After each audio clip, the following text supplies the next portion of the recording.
Hello guys, good morning. So today I am in Bangkok, Thailand. I just landed at DMK airport at 5 o'clock in the morning.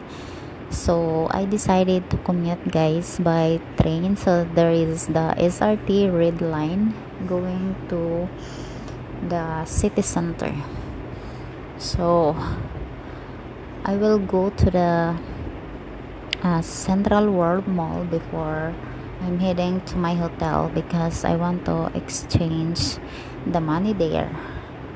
I only exchange few of my money in the airport because the exchange rate is very low, so I need to go to the Central World.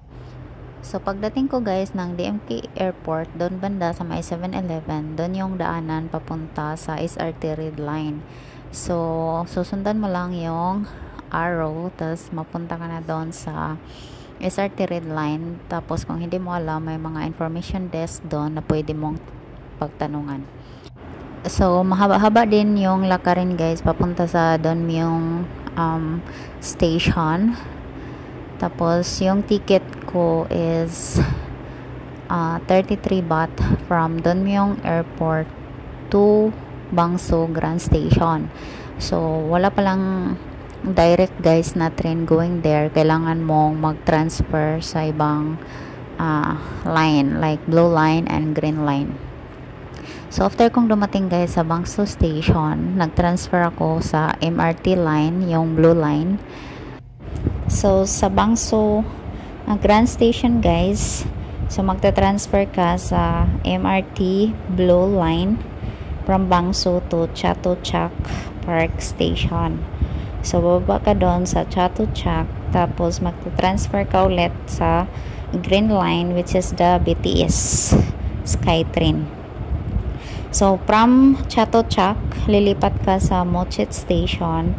Tapos from there, sasakay ka from Mochit to Chitlom Station. So yung fare guys from Mochit to Chitlom Station is 47 baht.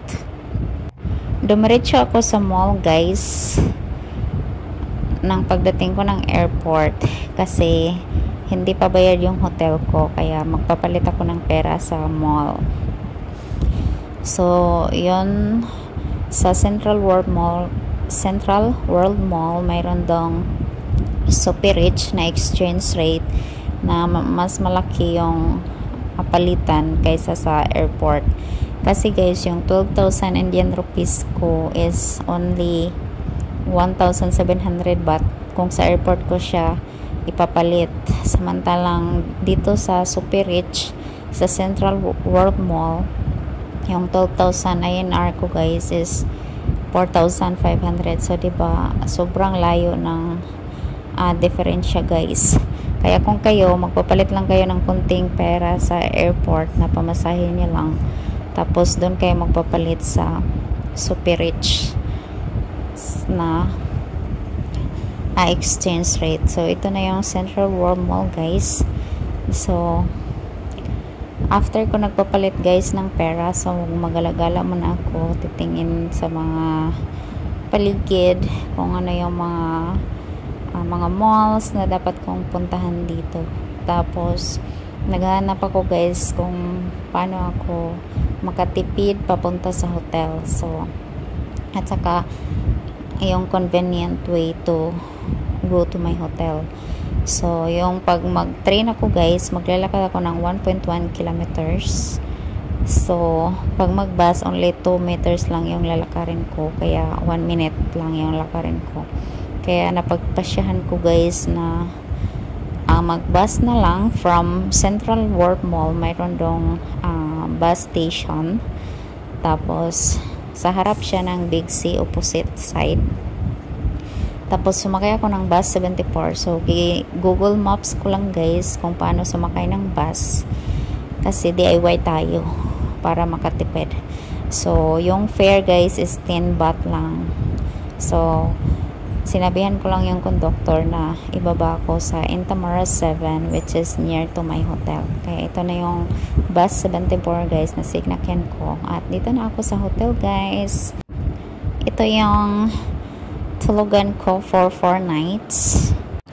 Yung nagustuhan ko lang sa hotel guys is malapit siya sa mga bus stations at saka sa BTS Skytrain, which is convenient sa akin.